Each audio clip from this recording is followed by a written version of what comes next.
poštovanje svima koji me gledaju, koji me ne gledaju, koji će me možda gledati, netko će možda čak i naići na ovaj video, a možda netko i neće.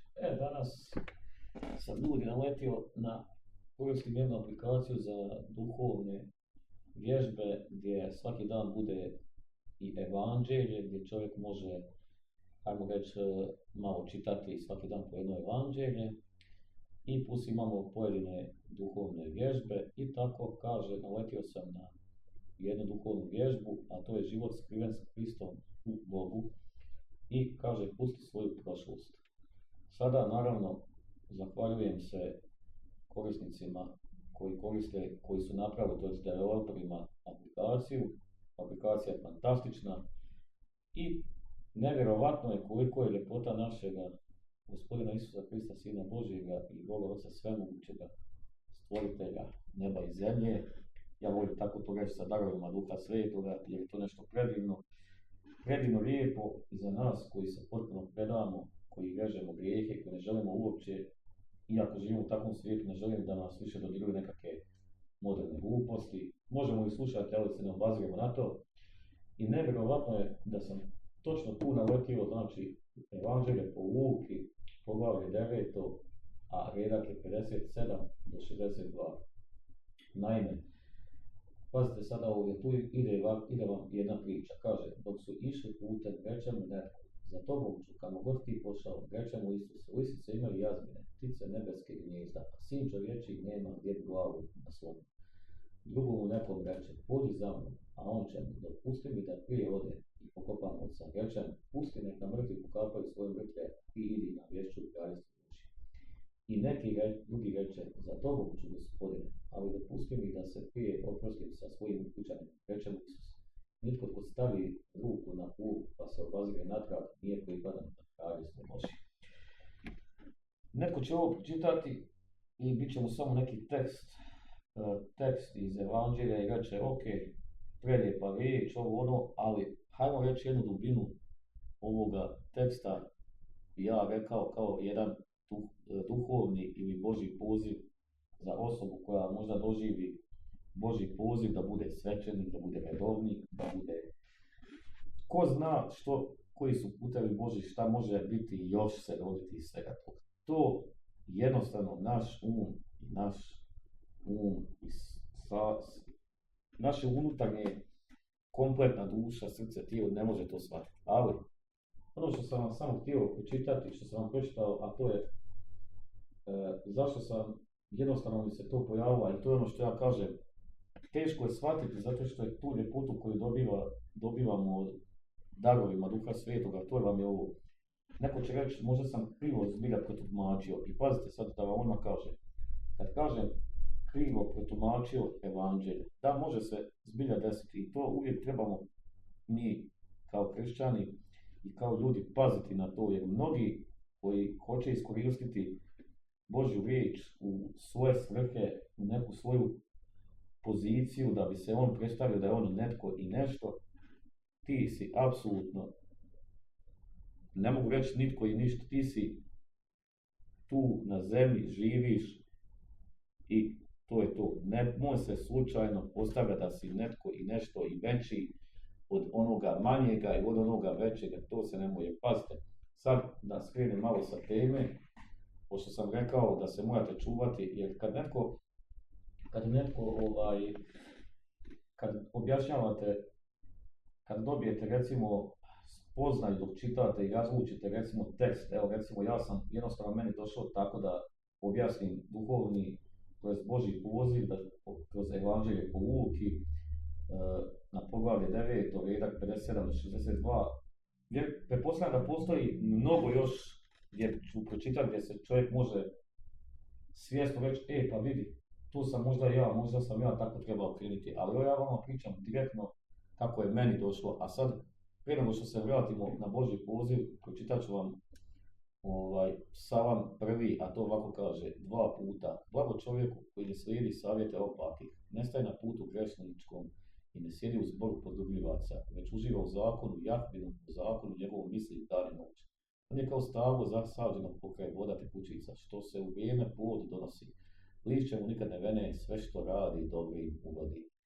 Nisu takvi opaki, ne, nisu takvi, oni su kao plijeva što je vjetar raznosi, stoga se opaki neće održati na sudu ni grešnici u zajednici pravednih, jer Jahve zna put pravednih, a propast će put opaki.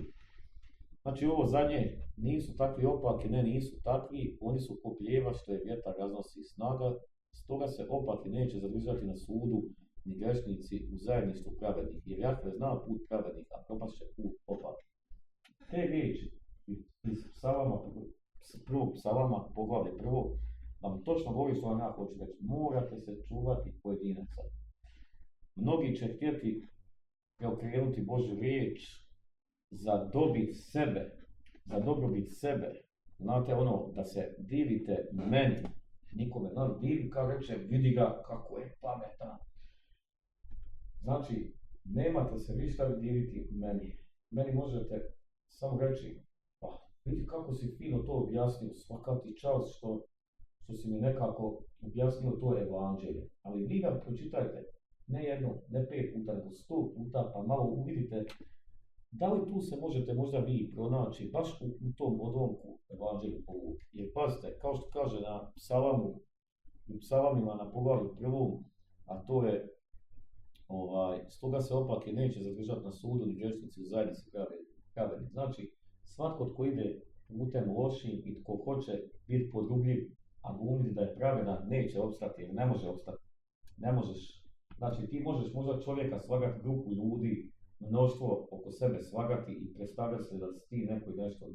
Ti si samo jedan čovjek na ovoj planeti, ti ne možeš, znači, izvrtati riječi koje su, ajmo reći, u Svetom pismu, ili kad kažem izvrtati riječ, onda mislim doslovno izvrtati, jer pojedini ljudi doslovno ponekad hoće reći, znači jednostavno morate čovjeku dubinski to objasniti, ali evo, ok, da se sad mi vratimo na ono što sam ja htio reći, taj nekakav poziv, ako osjetite, zašto sam uzeo baš ovo evanđelje. Zašto? Uzeo sam zato što je ovo jedna od najfascinantnijih priča, a ima toliko, morate jednostavno čitati da bi shvatili sve, ali pazite sad ovo. Reče mu Isus, nitko tko stavi ruku na plug, da se obazire natrag, nije prikladan za kraljevstvo Božje. Kaže, za tobom ću, Gospodine, ali dopusti mi da se prije oprostim sa svojim ukućanima. Znači, zamislite sad ovo, dobijete Božji poziv. Primjer, Božji poziv dobijete kroz tolike stvari da je svaki čovjek na svoj način lijep, prelijep. Znači, to je ono što je nama dragi Bog dao, a to je dao nam je raznolikost. I svaki pojedinac od nas će dobiti svoj poziv na takav način da neće ga. Razumijet će ga on, ali kad bi ga prepričavao drugim, ne može ga shvatiti. Shvatit će ga tek onog momenta kada u životu se njemu nešto desi i kad shvati, čovječe, ona je meni pričao davno da je to tako, da je to ovako. Vidiš, kaže, možda je zbilja to tako. Zašto sam uzeo evanđelje po Luki, poglavlje 9, evo zbog čega sam uzeo. Pusti neka mrtvi, kaže ovako, znači, drugomu nekom reče, pođi za mnom, a on će mu, dopusti mi da odem i pokopam oca, reče, pusti neka mrtvi pokapaju svoje mrtve, a ti idi navješćuj kraljevstvo Božje. I neki drugi reče, za tobom ću, Gospodine Isuse, ali dopusti mi da se prije oprostim sa svojim kućanima. Ono što ovdje je ljepota ovog evanđelja, što vam hoće reći, ako dobijete poziv, znači nemojte se obazirati na lijevo, nemojte se obazirati na desno, nemojte se obazirati na svoju prošlost, nemojte gledati u budućnost daleko. Gledajte trenutak, taj koji ste dobili. Zamislite, ajmo uzet ćemo vam, evo da vam uzem jednu metaforu. Radite na poslu, dođete kući, radite svaki dan isti. Vi ste svjesni da vi radite taj posao, da ćete ga odraditi do kraja života. Netko je sretan s tim poslom, netko će kasnije biti možda nesretan i doživjet ćete mnoge stvari života i ne možemo znati, jer ne možemo znati šta će biti unaprijed. Ali, odete, evo jedna metafora, uzet ćemo jednu metaforu prvu. Sjedite u kafiću i sjedne do vas čovjek. Sasvim običan čovjek, vi ga onako gledate, možda raščupan, ovako, i počne nešto pričati. i vi njega slušate i on onako kaže, počne pričat, kaže imao sam ovo, imao sam ono, odrekao sam se svega toga, iću za Božjim pozivom, ovo ono, i vi ovako slušate i on vas okrene u vas i pita vas, što vi mislite, da li bi vi prihvatili takav poziv kada bi sad dobili poziv od Gospodina Isusa Krista, Sina Božjeg?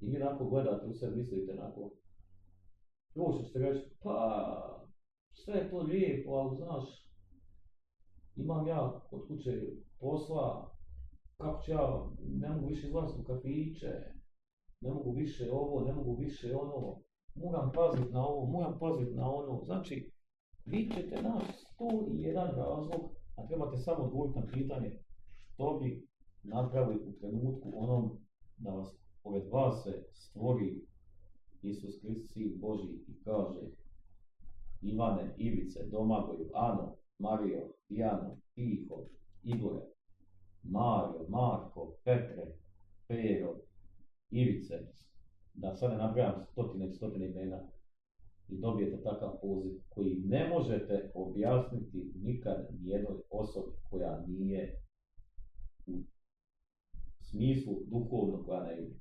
Jer to je jako teško. Pročitajte stotine ljudi koji su doživjeli duhovne pozive, koji su dobili Božje pozive. Zamislite koji je poziv. Dođete kući, legnete spavati i dobijete poziv.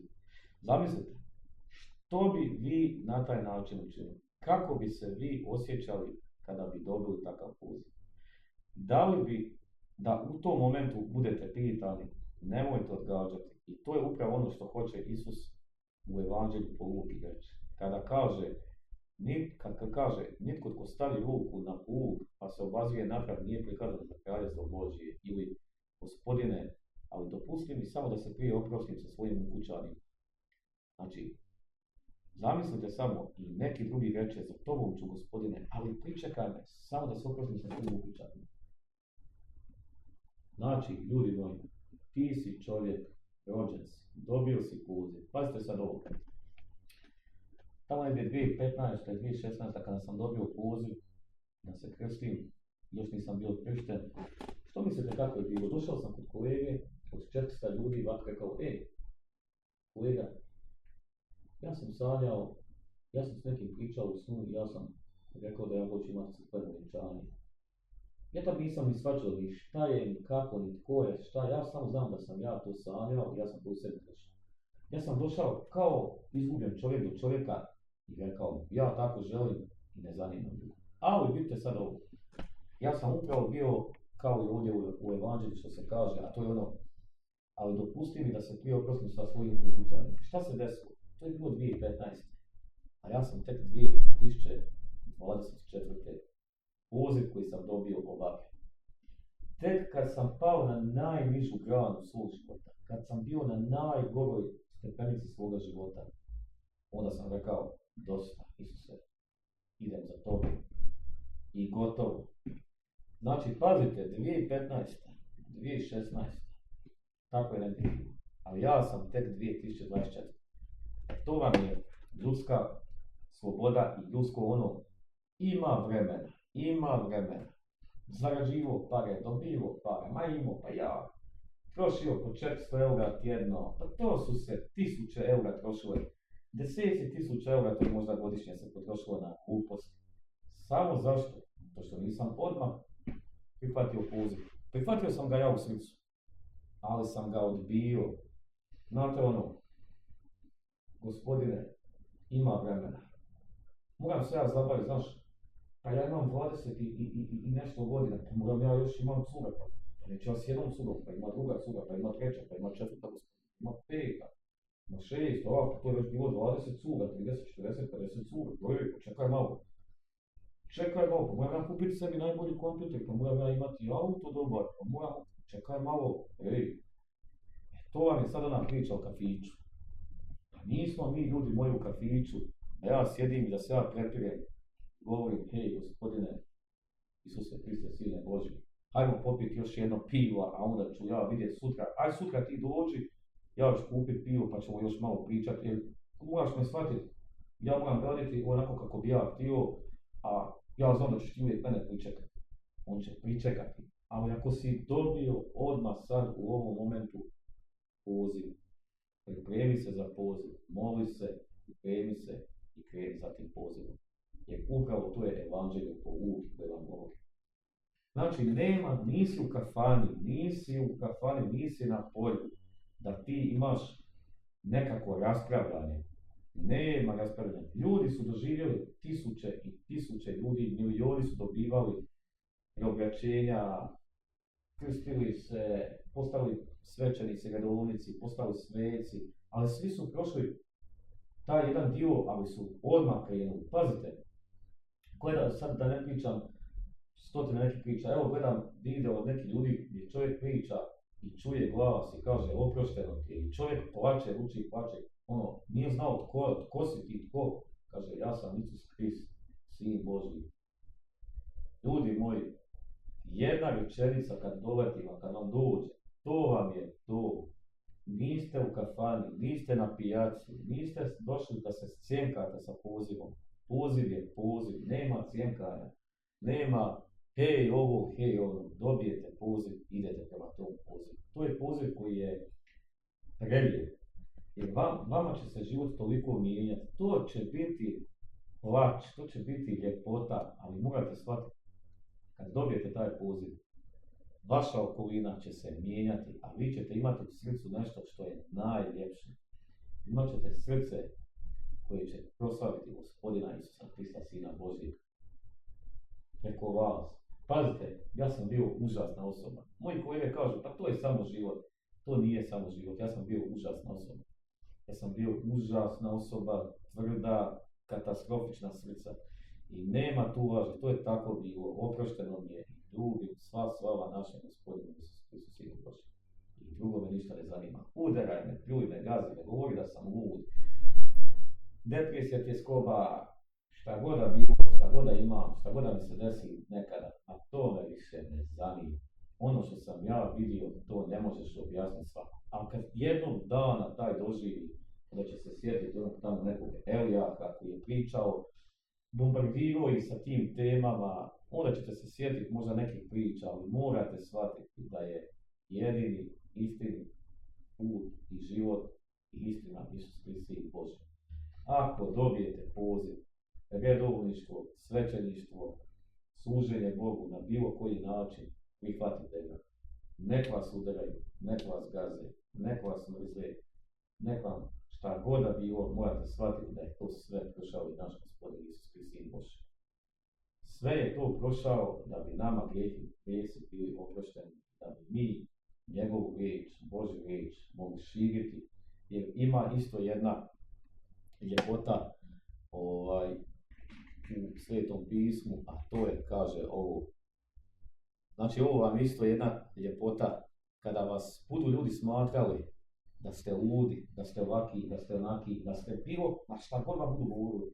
Jer pazite, onog trenutka kad budete počeli pričati o Bogu, pričati kako vam je svijet promijenjen, kako ste dobili tu neku ljepotu, onda će vas ljudi smatrati psihičkim bolesnicima, jeskoba, depresija, budalama, sve će vam govoriti samo da vas maknu od toga, ali nemojte biti ljuti na njih, jer kroz njih djeluje duhovnost ili to je točnije zlo koje vas želi krenuti i reći idi starim grijehom, nemaš ti od toga ništa.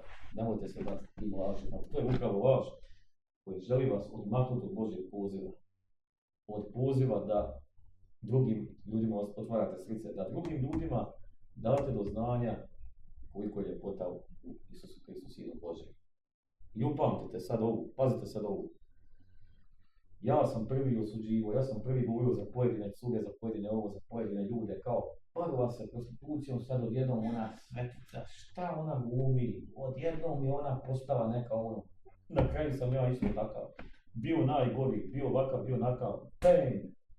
I sada toliko ljepotu imam da je to nevjerovatno. Ali, što sam vam htio reći, kaže u poslanicama, znači ima jedna, znači to vam je poslanica, čitanje prve poslanice Svetog Pavla apostola Korinčanima i kaže ovako: Gledajte, braćo, sebe pozvane. Nema mnogo mudrih po tijelu, nema mnogo snažnih, nema mnogo plemenitih, nego lude svijet izabra Bog da poskrami mudre i slabe svijeta, izabra Bog da poskrami jake i neplemenite svijeta, prezrene izabra Bog. I ono što nije, da uništi ono što jeste, da nijedan smrtnik ne bi hvalio pred Bogom od njega, je da vi jeste u Kristu Isusu, koji nam poslao mudrost od Boga, pravednost i posvećenje i otkripljenje da bude, kako je pisano, tko se hvali u Gospodu, nek se hvali, riječ Gospodnja. Vidite sada, ovdje ono kaže, nego lud svijeta izabra Bog da poskrami mudre. Vidite, to je znači, vi čitav život primjer živi, dobijete Božji poziv, a bili ste grešnici smo naravno uvijek. Kako ja kažem, uvijek ćemo nešto pogriješiti, uvijek ćemo negdje izgovoriti nešto što nismo trebali, ali ono najbitnije u cijeloj toj priči je da koliko god ste drugi vas smatrali ludim, čudnim i da ne idemo u druge detalje, znači svijet ili prijateljstvo, društvo i sve okolina koja vas smatrala najgori i onda dobijete ovako, nego lude iz svijeta izabra Bog da poskrami mudre. Zamislite onako samo jedan dan se probudite, dobijete poziv, promijeni vam se srce, sve vam krene dobro i okolina gleda, kaže čovječe, ništa se s ovim desilo, što je s njim bilo, što se s njim, onda se ljudi počnu ispitivati, onda ljude sad zanima šta se ovo osobi desilo. Znači vas u jednom trenutku smatrati ludim kad počnete pričati o ljepoti koju ste dobili, ali nemojte se dati jer, kao što kaže, nego lude svijeta izabra Bog da poskrami mudre. Znači koliko god da bilo teško, koliko god da bilo možda i jako teško, teži put je bolji, a kakav god da bio jedan.